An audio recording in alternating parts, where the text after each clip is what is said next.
Bonjour, donc je me présente, Hervé Duval. Je suis membre de l'Union française des experts et à travers cette compagnie d'experts, ma spécialité constitue à présenter les écoles bretonnes de peinture entre 1870 et 1950, donc entre la fin du 19e siècle et le milieu du 20e siècle.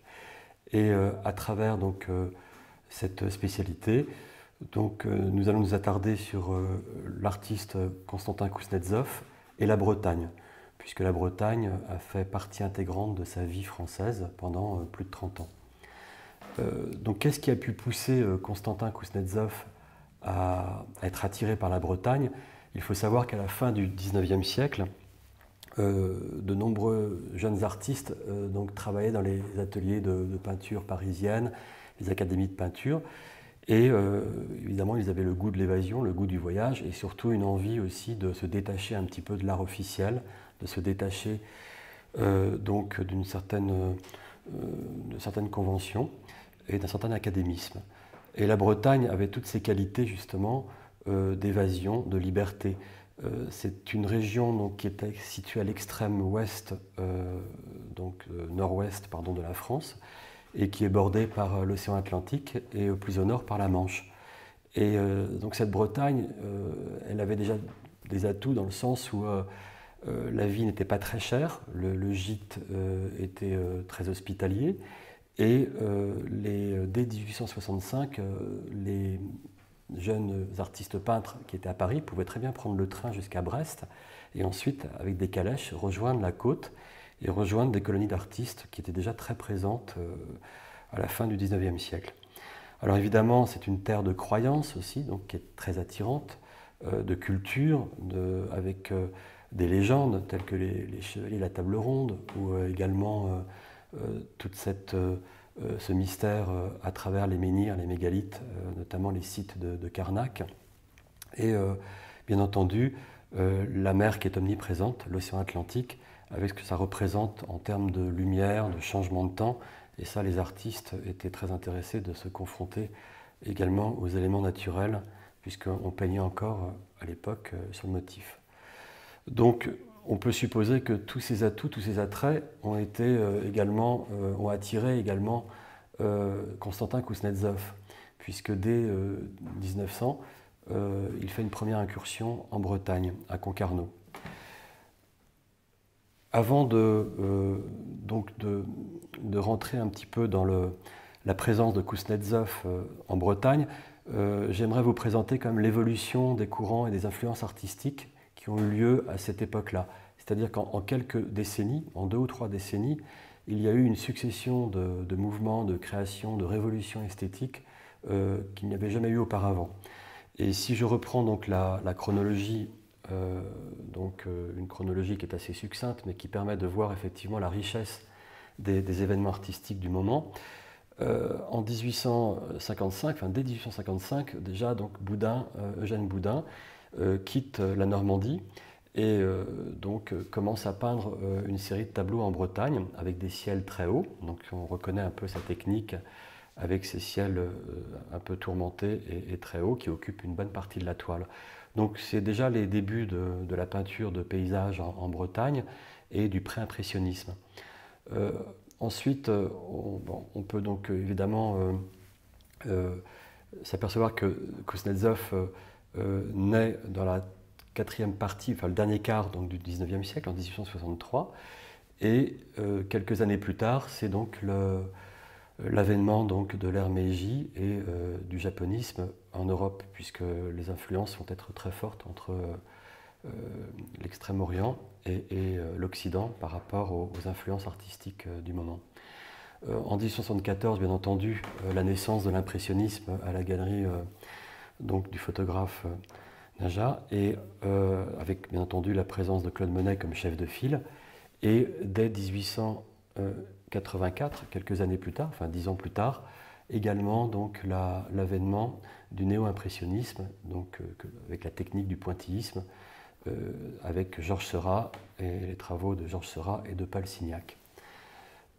Et si je continue cette chronologie, avec des incursions bretonnes, c'est ce qui nous intéresse. Et à travers cela, donc, il y a des incursions bretonnes de grands maîtres du moment, notamment donc, Monet à Belle-Île, et nous y reviendrons en 1886, donc nous reviendrons sur cette période. En 1888, donc c'est vraiment une révolution esthétique, mais qui a lieu en Bretagne, donc le synthétisme suite aux travaux d'Émile Bernard et de Paul Gauguin. Sachant que donc les deux travaux, enfin les travaux conjoints ont abouti à cette technique aussi du cloisonnisme, hein, donc des aplats de couleurs cernés d'un trait noir, et surtout la simplification des formes et bien entendu les influences japonisantes à travers les estampes et les superpositions de plans. Donc réellement une révolution en tant que telle dans l'art moderne. Tout de suite, quelques années plus tard, 1891, Signac, donc, qui fait partie qui a fait partie des fondateurs donc, du néo-impressionnisme et du divisionnisme, s'installe aussi à Concarneau et crée une série d'opus à Concarneau, donc qui est avec une très belle série de toiles. Et là, nous arrivons, donc Kuznetsov arrive lui à Paris en 1896.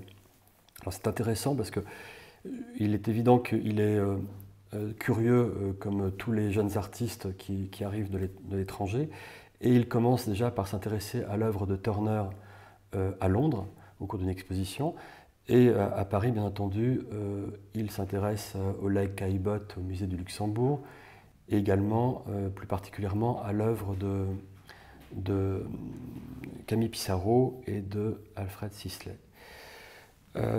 D'autre part, il fréquente aussi les galeries privées parisiennes et ce qu'on appelle le mouvement des nabis, donc l'intéresse également. Donc les nabis, c'est un petit groupe d'artistes, et donc Paul Sérusier, dont Paul Sérusier en faisait partie, et Paul Sérusier faisait partie aussi du groupe de Pont-Aven autour de Paul Gauguin.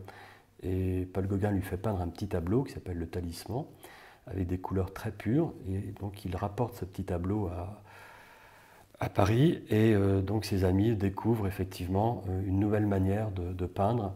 On peint ce que l'on pense et non plus ce que l'on voit. Et à travers cette révolution, donc naît ce groupe d'artistes, les Nabis, c'est un nom, un pseudo qu'ils se sont donné, ça veut dire hébreu. En hébreu, les Nabis signifient les prophètes, donc ceux qui ont vu. Et donc chacun avait un petit nom à travers ce groupe d'artistes, de jeunes artistes d'ailleurs. Donc effectivement, à travers toute cette effervescence, Kuznetsov débarque à Paris, 1896. Mais très tôt, en 1900, il fait une première incursion en Bretagne, à Concarneau. Nous y reviendrons également, puisqu'on va s'attarder après sur l'œuvre de Kuznetsov en Bretagne, à travers ces différents sites. Et donc, si l'on suit l'évolution des courants et des influences artistiques à cette époque-là, dès 1905, il y a également donc, la naissance de l'expressionnisme et du fauvisme, avec comme chef de file Henri Matisse. Et puis, bien entendu, à travers la présence de tous les artistes d'Europe centrale, à Paris, ce qu'on appelle l'école de Paris, notamment avec Soutine. Donc là, nous allons maintenant nous intéresser plus spécialement au séjour de Constantin Kuznetsov en Bretagne, et je souhaiterais donc confronter des œuvres de Constantin Kuznetsov dans les lieux donc, où il a séjourné, avec d'autres artistes avec lesquels il aurait pu avoir des liens et des contacts. À ma connaissance, les artistes que je vais citer, il n'y a pas de preuves historiques comme quoi il aurait pu rencontrer ces artistes à ces moments-là, alors que c'était la même période. Donc Constantin Kuznetsov a choisi donc Concarneau en 1900 comme premier lieu en Bretagne. Donc Constantin Kuznetsov choisit le nord-est de la Bretagne, où il séjourne très fréquemment. C'est un lieu qui se situe donc ici, et donc il va peindre le Cap Fréhel et séjourner à Saint-Caz, Saint-Briac, Saint-Lunaire, Pléneuf-Valandré. Donc c'est un lieu assez intéressant puisqu'il n'est pas si fréquenté que cela par les artistes. Les artistes préfèrent fréquenter à cette époque-là plutôt la zone du Finistère et voir aussi un peu le sud Morbihan. Et donc il va séjourner régulièrement entre 1906 et 1927. Il faut savoir que Constantin Kuznetsov a peint la moitié de sa production en Bretagne, à peu près 150 vues de marine et 300 toiles représentant les campagnes ou l'intérieur des terres, ce qui n'est pas négligeable du tout. Donc c'est 30 ans de sa vie qui étaient consacrés à des séjours successifs en Bretagne, d'où un attachement très important de Kuznetsov à cette région. Et je pense aussi que cette région, de par son côté sauvage, ses grands espaces, également donc l'âme des Bretons, qui est un peuple qui vivait donc de manière assez rude, avec la foi qui les entourait, et la difficulté aussi du travail, notamment pour les pêcheurs ou les paysans, on retrouvait aussi cette âme slave, peut-être qu'il retrouvait cette âme slave à travers la Bretagne. L'autre région donc, qu'il va également, à travers laquelle il va séjourner, c'est à Belle-Île-en-Mer. Donc là, il va partir sur les traces de Claude Monet, qui lui donc, était présent en 1886, et de nombreux peintres ont séjourné à Belle-Île-en-Mer. Donc là, nous sommes sur une île qui est située au sud-ouest de la Bretagne, qui est face à l'océan Atlantique, et nous y reviendrons également à travers des tableaux qui ont été choisis à cet effet. Donc il séjourne 2 fois à Belle-Île-en-Mer, en 1913 et en 1923. Et nous reviendrons sur des peintures à travers ces 2 séjours.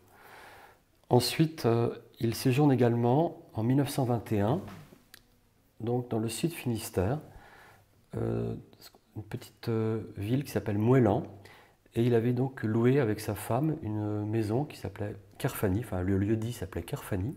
Et autant donc Moëlan est un peu un retrait, ce sont des endroits où on se situe entre la campagne et la mer, dans des sortes d'estuaires, et donc c'est beaucoup plus paisible. Et donc nous reviendrons également sur des peintures assez intéressantes, même très intéressantes, de Konstantin Kuznetsov, peintes à Moëlan et autour de Belon. Là, nous ne sommes pas très loin de Pont-Aven, donc Pont-Aven quand même qui est mondialement connu, de par la présence de Paul Gauguin un petit peu plus tôt. Et d'après des photos de l'époque, donc on reconnaît Konstantin Kuznetsov et sa femme qui ont visité Pont-Aven. Donc on peut imaginer également, à travers un séjour à Belle-Île-en-Mer, peut-être un hommage à Claude Monet, et à travers également sa présence avec celle de sa femme et sa famille à Moëlan, pas loin de Pont-Aven, un hommage à Paul Gauguin. Donc voici donc les trois lieux de prédilection de Kuznetsov en Bretagne. Donc nous allons commencer une série de confrontations de tableaux. Ce n'est pas pour les comparer, mais c'est juste pour montrer qu'à cette époque-là, d'autres artistes avec les mêmes influences, et dans un contexte artistique qui était quand même très riche, ont peint des scènes et des sujets, chacun à leur manière, mais que l'on peut quand même confronter, parce qu'on retrouve certaines similitudes. Donc le tableau qui est à gauche, c'est un tableau de Konstantin Kuznetsov peint à Concarneau, c'est une étude d'un tableau plus important que nous allons voir tout de suite après, une étude de pêcheurs, donc sur les quais à Concarneau. Et le tableau qui est à droite est un tableau d'Henri Royer, qui est un peintre originaire de l'Est de la France, qui est venu peindre en Bretagne à peu près à la même période.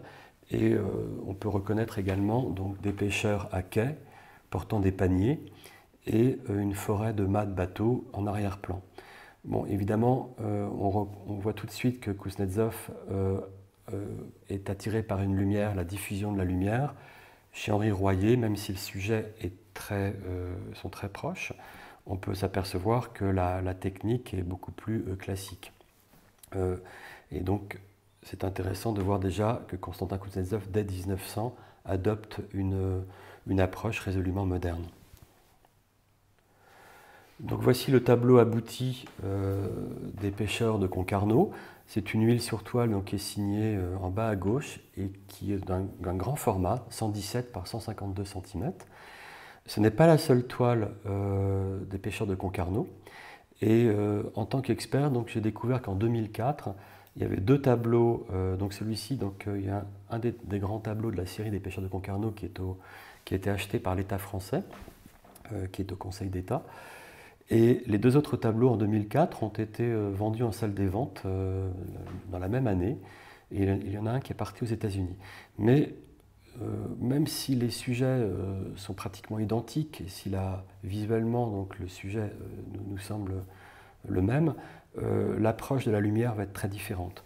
Donc là, on remarque tout de suite un premier plan avec un certain modelé, des détails par rapport au pêcheur, mais en arrière-plan, on peut deviner déjà une approche de la lumière avec un halo qui s'installe et une diffusion de la lumière comme un voile qui permet de donner de la profondeur au tableau.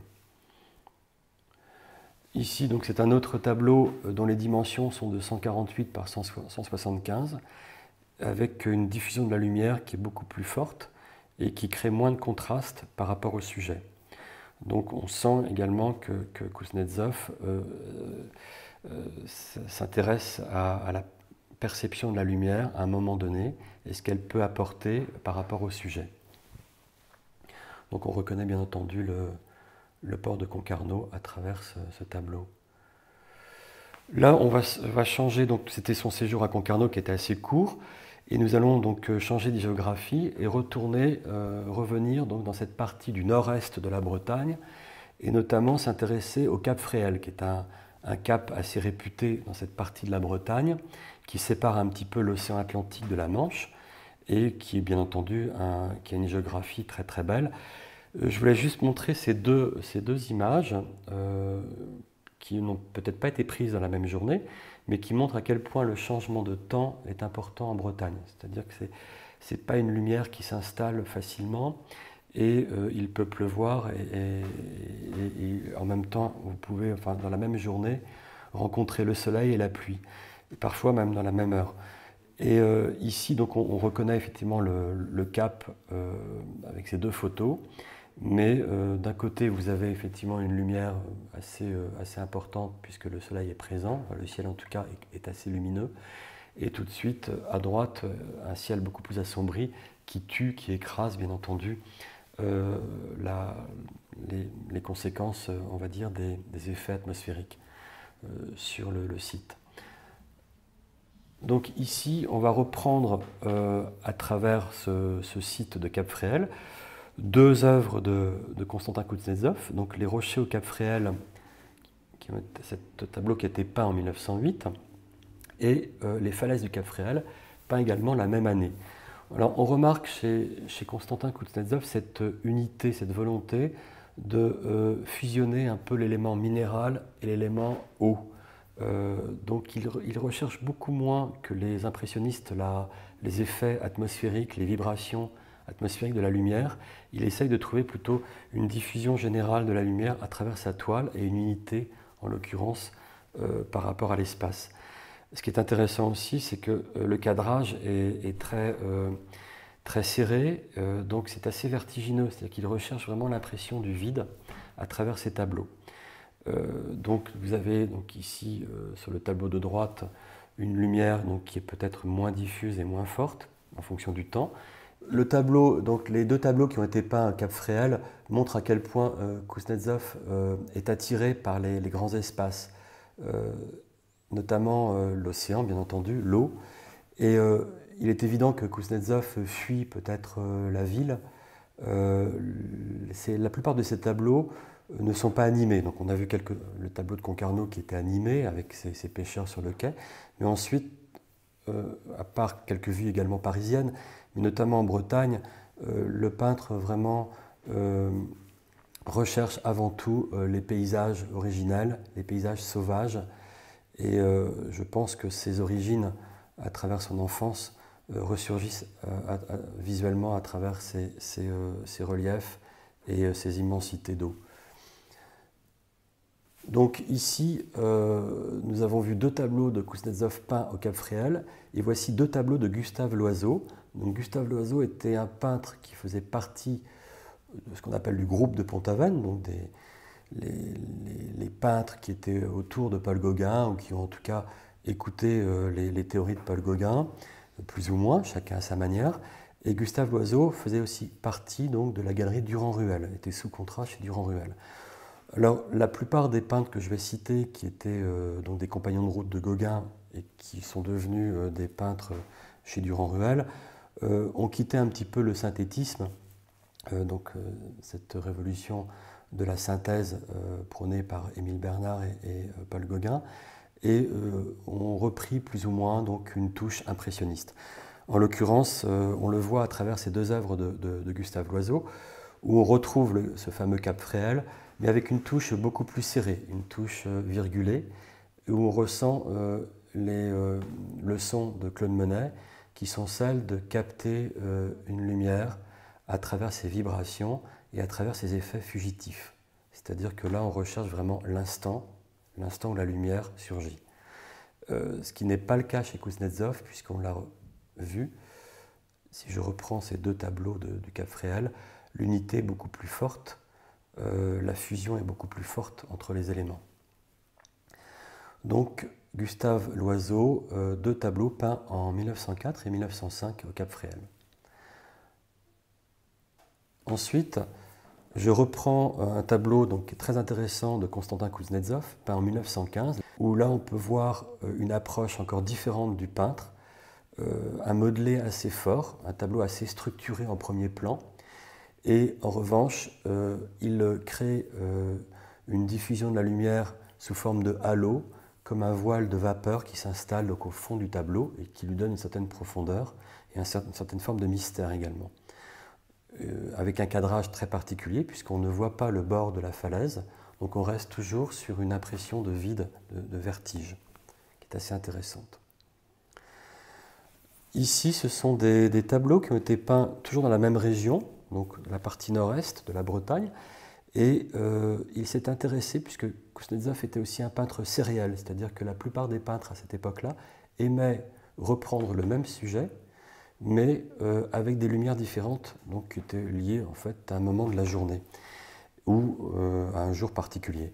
Et en l'occurrence, donc, il y a une petite pointe rocheuse qui s'appelle le ver de lait, donc, qui est cette petite pointe conique donc, qui perce comme ça l'océan, et avec une diagonale donc, par rapport à la falaise. Et il a repris à plusieurs reprises ce sujet, et qui est presque minimaliste, c'est-à-dire qu'à travers cette peinture de paysage, il a choisi l'essentiel, c'est-à-dire juste un cône minéral noyé à travers le liquide de l'océan et une diagonale qui rappelle évidemment le côté minéral du continent.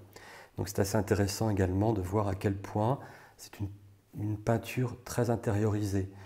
Autant les impressionnistes recherchaient plutôt l'effet visuel, l'acuité visuelle, c'était très important pour eux, l'effet de la lumière, de reproduire la lumière. Kuznetsov, on sent quelque chose de beaucoup plus cérébral, beaucoup plus intérieur.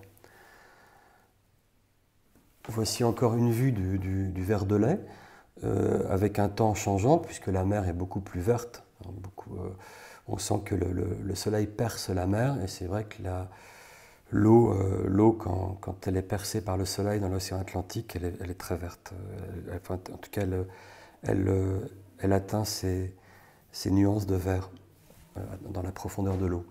Donc là, c'est très minimaliste également, c'est-à-dire que c'est l'épuration totale d'un rocher entouré d'eau. Donc une œuvre encore résolument moderne et où on sent que l'artiste a une approche totalement singulière et est en harmonie totale avec la nature. Alors c'est intéressant aussi de voir que la plupart des œuvres de Kuznetsov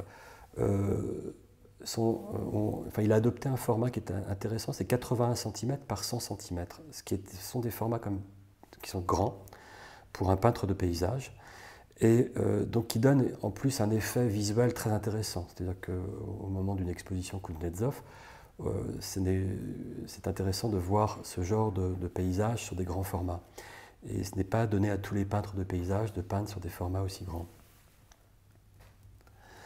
Ici, donc, nous quittons la Bretagne nord-est et nous allons revenir donc, dans le sud de la Bretagne, du côté de Pont-Aven, près du petit village de Moëlan, notamment donc, à Kerfani, donc, là où il avait loué cette petite maison, et il avait passé un certain temps en famille. Alors c'est intéressant puisqu'on quitte les côtes décharnées, les côtes balayées par le vent. C'est beaucoup plus serein, c'est une nature beaucoup plus sereine, beaucoup plus paisible. Et en l'occurrence, Kuznetsov s'intéresse à cette dualité entre la campagne et la mer. Et effectivement, au fond de ces petits estuaires, on peut retrouver donc, des pins maritimes, des forêts de pins, où la campagne et la mer donc, se jouxtent. Et ici, nous avons deux tableaux qui sont pratiquement des sujets identiques et qui ont été peints donc à Kerfani. Il y a un des tableaux donc, qui est au musée de Pont-Aven et l'autre tableau est au musée des Beaux-Arts de Quimper, peint la même année, en 1921. Ce qui est intéressant, c'est de voir le cadrage du tableau, c'est-à-dire un plan resserré, et donc choisir la verticalité des troncs des pins pour barrer la toile, qui ensuite est de nouveau quadrillée par des diagonales en fond de tableau, grâce évidemment à des obliques ou des horizontales qui sont liées au relief. On retrouve donc chez les nabis cette technique de peinture donc des sous-bois avec ce quadrillage, hein, donc ces arbres, ces troncs ligneux qui barrent donc la verticalité de la toile et ensuite qui créent effectivement un champ de profondeur, mais avec effectivement très très peu de perspectives, en l'occurrence pour les nabis. C'est intéressant de voir que Kuznetsov s'est essayé à sa manière, donc de reprendre ces sous-bois avec un cadrage des troncs très serré. Donc ici nous avons trois œuvres de trois nabis qui sont célèbres, donc Georges Lacombe qui était le nabi sculpteur, Paul Sérusier qui était dénommé le nabi à la barbe rutilante, et Maurice Denis qui était nommé le nabi aux belles icônes. Parce que donc il était empreint de religiosité, était très catholique. Voilà, ce sont des tableaux très intéressants qui ont repris effectivement cette technique japonaise. Ensuite, j'ai comparé également, confronté deux tableaux de Konstantin Kuznetsov qui sont donc des reproductions de paysages dans les terres avec des bocteaux, donc des petits arbustes que l'on peut donc voir ici, ces petits bois qui percent comme ça, qui sont au milieu des champs. Et donc on retrouve également sur une autre toile de Kuznetsov, dans cette campagne bretonne au Moulin, en l'occurrence, pour ce tableau, donc cette petite structure donc végétale qui est quand même très très simplifiée au niveau des contours et qui rappelle les techniques également de Pont-Aven où on essayait de délimiter, de simplifier au maximum les modelés, c'est-à-dire les précisions, les détails que l'on pouvait apporter sur un tableau de paysage. Donc c'est intéressant de voir que Kuznetsov également s'approprie cette synthèse des formes végétales à travers des paysages, comme se l'étaient approprié donc les peintres de Pont-Aven. Nous quittons l'intérieur des terres en Bretagne donc à travers cette comparaison, cette confrontation et ces liens artistiques que l'on peut retrouver à travers la technique entre Sérusier et Kuznetsov. Et donc nous allons nous attarder à Belle-Île-en-Mer. Donc ici vous avez une carte de Belle-Île. Donc le continent donc, se situe donc plus au nord-ouest, au nord-est. Et les peintres donc, avaient l'habitude d'arriver donc, au palais, le palais qui était donc le petit port principal de Belle-Île-en-Mer. Et on suppose évidemment que, comme je l'ai dit tout à l'heure, auparavant, Kuznetsov part sur les traces de Claude Monet à Belle-Île. Claude Monet, donc, en 1886, s'installe donc, dans cette partie de l'île, à Kervilaouen, Bangor, et va peindre donc 36 tableaux, je crois, en quelques semaines, sur la côte la plus vantée, donc qui est la plus à l'ouest, cette côte déchiquetée qui part de la pointe des Poulains, et donc on va considérer jusqu'aux aiguilles de Port-Coton, et qui aura donc été l'objet de plusieurs grandes œuvres de Claude Monet. Claude Monet a les pires difficultés de peindre en Bretagne, car la lumière est très, très changeante. Et on va le voir donc ici. Ces deux visuels représentent donc des aiguilles de roche qui s'appellent donc Port-Coton. C'est donc un site qui est assez connu, qui est assez impressionnant puisqu'il y a un côté abyssal et en même temps on découvre ces aiguilles donc, qui percent la mer et qui sont donc très hautes. La falaise est très très haute également. Sur la photo de gauche, on remarque une mer relativement agitée, donc ventée, mais un ciel assez lumineux. En revanche, ici, le ciel s'assombrit et la mer se déchaîne, donc le blanc, enfin en tout cas l'écume est beaucoup plus présente dans la mer. Donc ce qui prouve à quel point il était difficile de capter ces lumières en peu de temps pour un peintre, parce que là c'est l'instant d'une photo, mais un peintre doit prendre quand même le temps de restituer ce qu'il a pu ressentir à un moment donné sur le motif, sur le vif. Ici donc nous retrouvons deux œuvres de Claude Monet, peintes donc, sur ce site des Aiguilles de Port-Coton. La peinture de gauche donc représente une vue,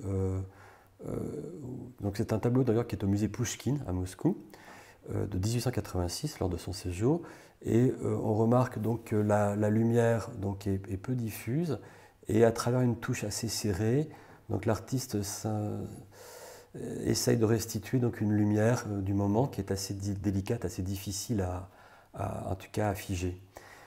Ici, le tableau qui est à droite, donc, qui est au musée d'Orsay, Tempête, Côte de Belle-Île, 1886, donc il s'intéresse beaucoup plus à l'élément liquide, et donc on remarque que la tempête fait rage et qu'effectivement l'écume est beaucoup plus présente et la mer donc, quitte ses bleus et ses verts pour retrouver donc, des couleurs beaucoup plus claires et voire blanches bien entendu.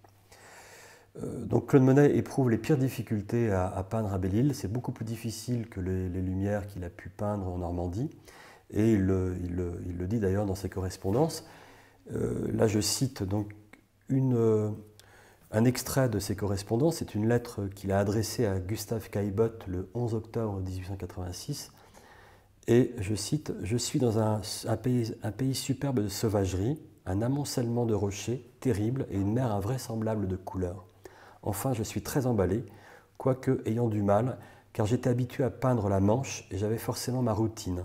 Mais l'océan, c'est tout autre chose. » Donc il avoue quand même cette forme de désespoir qu'il a pu avoir à Belle-Île face à la confrontation de l'océan, qui n'a pas du tout les mêmes effets atmosphériques que d'autres territoires en France. Ici, nous retrouvons de nouveau les aiguilles de Port-Coton, peintes non pas de manière frontale, mais sur le côté, à travers deux artistes qui faisaient partie également du groupe de Pont-Aven, qui sont devenus des artistes impressionnistes de la seconde vague chez Durand-Ruel, Henri Moret et Maxime Maufra. De la même manière, donc, Henri Moret, en 1897, peint les aiguilles de Port-Coton, et Maxime Maufra en 1905. On remarque que le tableau d'Henri Moret, il recherche également les vibrations atmosphériques, les éclats de la lumière sur la roche, à travers une touche qui est assez serrée, une palette qui est assez large aussi, avec des couleurs assez chatoyantes. Donc on retient le coloriste et bien entendu le peintre qui recherche les effets fugaces de la lumière sur la roche. Maxime Maufra peint également donc, les aiguilles de Port-Coton, mais d'une manière un peu différente. La touche est un petit peu plus lâche, moins serrée, et on retrouve un petit peu l'esprit de Pont-Aven, avec des formes beaucoup plus structurées au niveau de la roche. Et c'est intéressant aussi de voir à quel point les deux tableaux sont très différents sur le même site. Et enfin, après avoir vu donc, deux tableaux peints aux aiguilles de Port-Coton par Claude Monet et deux autres tableaux peints par Henri Moret et Maxime Maufra, donc des suiveurs de Monet et de Gauguin, nous allons donc aborder deux tableaux de Kuznetsov peints également à Port-Coton. Et on remarque toujours cette unité spatiale beaucoup plus forte, ce cadrage beaucoup plus précis, et cette envie effectivement d'être en communion avec l'eau et la roche. C'est toujours cette impression de vertige qui s'installe dans les tableaux de Kuznetsov. La lumière beaucoup plus diffuse aussi sur la toile. Ici, en revanche, il adopte une touche qui est un petit peu plus on va dire, séparée, virgulée, donc qui donne un petit peu plus de relief, et avec un temps sans doute un peu plus clair, une météo plus clémente. En tout cas, la lumière est un petit peu plus diffuse aussi. De nouveau, deux autres tableaux de Konstantin Kuznetsov qui sont peints pas très loin de Port-Coton, toujours sur cette côte ouest qui s'appelle la côte sauvage, qui est une côte très difficile parce qu'elle est sous le vent. Et ici, donc, c'est Gulfar, une anse qui est assez connue, et les îles de Moix. Donc, de la même manière, on retrouve chez Kuznetsov cette volonté d'intérioriser le paysage, et c'est très intéressant puisqu'on reconnaît immédiatement sa manière d'aborder un paysage. Kuznetsov a fait effectué deux séjours à Belle-Île en 1913 et en 1923. Et en 1923, donc, il y retourne. Mais sa peinture va être beaucoup plus, la palette va être un petit peu plus sombre, des couleurs plus sévères. Nous sommes en 1923, c'est la période d'entre-deux-guerres, c'est après la Première Guerre mondiale. Peut-être qu'effectivement, comme beaucoup de peintres, il adopte des tons plus sévères, plus sombres. Pour ce tableau qui était peint à Sauzon, qui est un petit port de pêche qui est un peu plus, si je peux vous le montrer, donc c'est un port qui est plus abrité sur la carte, donc qui se situe ici, donc qui est beaucoup plus paisible. Et dans ce petit port de pêche qui est très connu, qui est mondialement connu, qui est un endroit magnifique, là il laisse tout de même éclater quelques couleurs. On verra des tableaux beaucoup plus austères. Donc ce port de Sauzon, qui s'intitule Le port de Sauzon à la voile jaune de 1923, est assez intéressant puisqu'on retrouve une vue qui est pratiquement similaire à celle d'un tableau de Jean Puy. Alors Jean Puy est un peintre qui faisait partie intégrante, en tout cas qui était au Salon des Indépendants en 1905, qui faisait partie de cette salle des fameux fauves autour de Matisse. Et lui, en revanche, c'est un des seuls peintres de ce mouvement, si on peut appeler ça un mouvement, qui est venu peindre régulièrement en Bretagne. Donc ils auraient vraiment pu se rencontrer, puisqu'il est venu peindre régulièrement, là c'est un tableau de 1902, mais il est venu peindre régulièrement à Belle-Île, et il affectionnait aussi une partie du Finistère vers Bénodet. Et c'est intéressant puisque là c'est un tableau de Sauzon peint par Jean Puy à la voile rouge, et il y a le tableau de Kuznetsov qui est le même, mais peint avec la voile jaune. Donc on peut imaginer qu'ils ont choisi pratiquement le même point de vue, et que leur chevalère aurait pu être côte à côte. C'est assez intéressant de voir à quel point les peintres aussi recherchent la bonne perspective. Donc, quand je vous disais que les peintures de Kuznetsov étaient un petit peu plus, la palette était un peu plus sombre, là on peut le remarquer. Donc cette œuvre de 1923 à gauche est intéressante puisqu'on peut la confronter à un autre artiste qui était connu, très connu au début du XXe siècle en France et dans les collections, qui s'appelle Charles Cottet. Et Charles Cottet faisait partie d'un mouvement qui s'appelle la Bande Noire, avec Lucien Simon, qui était un peintre aussi assez connu, dont certaines œuvres sont toujours présentes dans les musées d'art moderne du monde entier. Et Charles Cottet et Lucien Simon, entre autres, faisaient partie d'un mouvement qui s'appelait la Bande Noire parce qu'ils pratiquaient le clair-obscur. Mais un clair-obscur qui était toujours teinté d'une petite touche de couleur. Donc il y avait bien entendu de la mélancolie, mais toujours avec une petite touche quand même de couleur à travers ces tableaux. Donc là c'est intéressant de voir à quel point aussi Kuznetsov a peut-être rencontré des tableaux de Charles Cottet, mais en tout cas à sa manière retranscrit à travers une vision plus sombre un paysage de Belle-Île. Alors il faut savoir qu'à Belle-Île, ce qui est intéressant, c'est que des peintres russes sont arrivés bien avant Kuznetsov en Bretagne, mais d'autres peintres ont continué à prendre le relais de Kuznetsov et sont venus peindre à Belle-Île, notamment Konstantin Tereskovitch, qui a peint donc, cette terrasse de Belle-Île en 1946, qui était un peintre post-impressionniste assez intéressant, et voire avec une touche plutôt expressionniste de temps en temps. Et également donc l'Ukrainien Alexis Gritchenko, qui a peint donc un rocher à Belle-Île, qui est une aiguille de Port-Coton, en 1945. Donc l'histoire continue, l'histoire russe continue à Belle-Île à travers la présence de ces deux peintres et d'autres très certainement.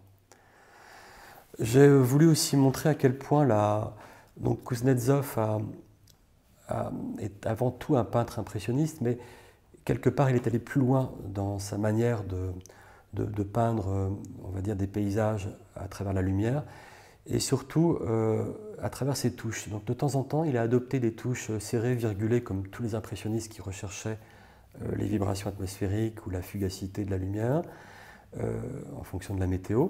Et puis parfois, donc, il avait une touche beaucoup plus relâchée, avec une lumière beaucoup plus diffuse, qui donnait cette unité spatiale, cette intériorité à sa toile. C'est intéressant chez ce peintre, c'est qu'il était changeant, c'était sans doute en fonction de son humeur et de son tempérament.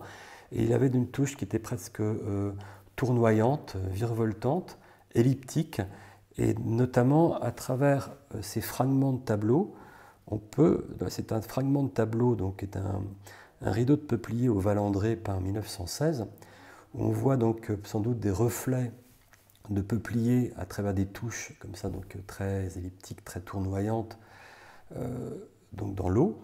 Et ici, chez Claude Monet, dans la série des Nymphéas, parmi donc une des toiles des Nymphéas. Donc c'est un travail qu'il a exécuté surtout entre 1916 et 1924, donc pratiquement la même période. On retrouve également cette touche elliptique à travers ces fibres végétales qui se reflètent dans l'eau. C'est intéressant de voir à quel point Kuznetsov lâche sa touche de peinture, puisqu'il ne faut pas oublier que les Nymphéas, cette série des Nymphéas de Claude Monet, ont été comparés après à l'expressionnisme abstrait américain. Donc on a souvent comparé les toiles des Nymphéas avec les œuvres de John Mitchell, donc des peintres vraiment d'après-guerre abstraits américains, ou Jackson Pollock, et que on a considéré qu'effectivement la touche de Claude Monet était les prémices d'une nouvelle aventure artistique avec l'école de New York. Et de retrouver cette manière de peindre chez Kuznetsov montre à quel point donc, le peintre avait une peinture de tempérament et en même temps une peinture moderne. Donc, Constantin Kuznetsov adopte cette touche assez lyrique, assez expressionniste. C'est vraiment intéressant de pouvoir la comparer à la touche de Claude Monet à travers les Nymphéas. Et donc je voulais dire à quel point je trouve que l'approche de Kuznetsov est intéressante puisqu'elle reste quand même très personnelle. Kuznetsov a resté donc un artiste, on va dire, extrasensoriel, mais en gardant quand même cette vision impressionniste de la toile et du sujet. Son œuvre va être attachée à un paysagisme figuratif, c'est vrai, mais il va aller beaucoup plus loin dans ses recherches à travers la perception d'un paysage. Ce qui est intéressant chez Kuznetsov, c'est qu'il ose allier les yeux et l'esprit, les lumières fines et les sensations fortes, et cet entre-deux devient un prolongement de l'impressionnisme qui va être beaucoup plus contemplatif, beaucoup plus cérébral et parfois même mystique, ce qui correspond d'ailleurs à son âme slave. Et c'est très intéressant de voir à quel point cette dichotomie dans le traitement est visible. Donc Constantin Kuznetsov cherche avant tout et va trouver cette nouvelle forme des impressions. Et à ce titre, je considère en tant qu'expert qu'il fait vraiment partie de l'histoire de la peinture dite moderne. Et c'est très intéressant. Alors je terminerai par une citation d'un artiste qui est un artiste littéraire, qui est un écrivain, qui s'appelle Maurice Genevoix, et qui vient d'entrer au Panthéon cette année, ce qui n'est pas rien. Et Maurice Genevoix donc, avait participé à une exposition de Kuznetsov à la galerie Katia Granoff en 1968. Et cette grande plume de la littérature française avait écrit en préface de cette exposition, je cite, « Et voici qu'une présence était là, fortement et d'emblée affirmée, accessible et toutefois dérobée, tendre, un peu sauvage, subtile, violente, méditative et fougueuse en même temps. C'est un lyrique sensible et grave, un possédé dont chaque toile, toujours au bord du champ intérieur, vient m'émouvoir comme un poème par sa ferveur et sa sincérité. » Et je pense que Maurice Genevoix a compris qui était Constantin Kuznetsov et qui était l'homme et le peintre.